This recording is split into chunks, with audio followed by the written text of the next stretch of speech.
Kung sawa ka na sa karne at gusto mo mag-isip ng iba pang recipe, gawin mo na itong tuna salpikaw ngayong handaan. Let's go!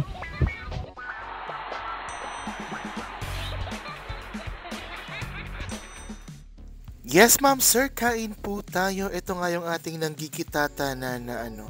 Gigitata ba yung term dyan?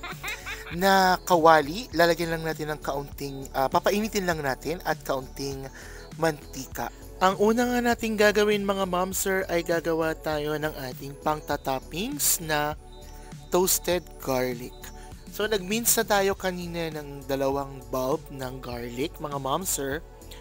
Tapos, habang mainit na yung mantika, ilalagay mo dyan at itutusta natin.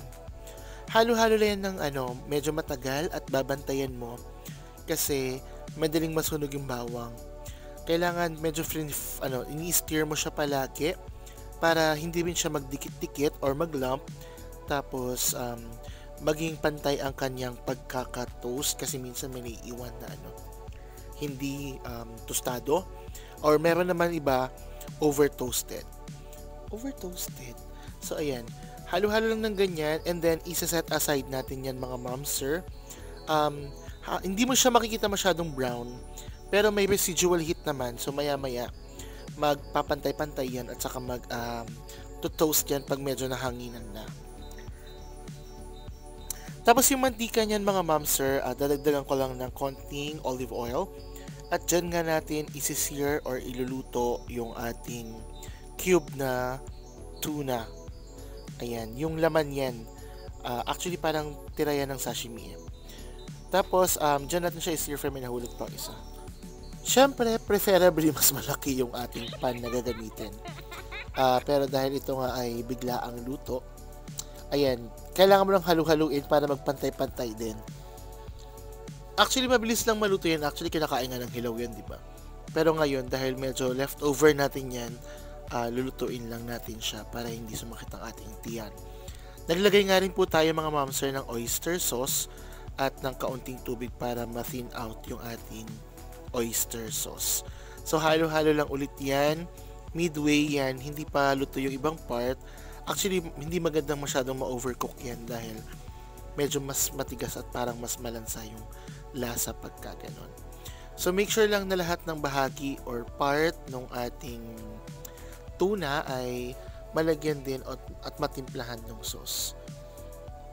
Pagkatapos naglagay tayo ng liquid seasoning para ma-achieve yung pagkasalpikaw na lasa.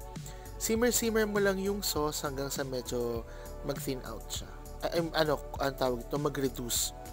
At of course, lumasa.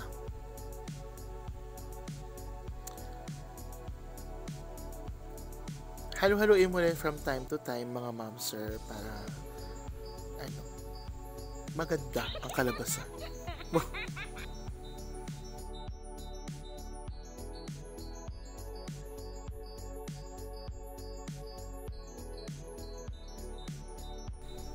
Check nyo nga. Comment naman kayo kung umabot kayo dito. Kasi ang hirap. Wala na akong masabi Inaantay ko na lang maluto to. Sa pagkakataong to, pwede mo nang hanguin yan. Pero hindi, lalagyan mo pa ng maraming bawang na tinost natin kanina. Para salpikaw ang level. Hindi na natin ililipat yan ng lalagyan. At yan na ang ating serving, parang skillet. Kung may skillet kayo, mas maganda. At ayan na nga, luto na ang ating tuna salpikaw. Nagdagdag din pala ako ng chives. Kung meron kayong fresh, go. Pero ito, dried yung ginamit ko. Pwede ba yun? Masarap naman. Kung spring onion, okay lang din. Kung nagustuhan nyo nga ang recipe na ito, please don't forget to like and subscribe sa ating YouTube channel. Meron din tayong iba't iba pang mga social media accounts na nakaplug dito sa ating video. Yun lang mga ma'am sir, maraming salamat. Enjoy!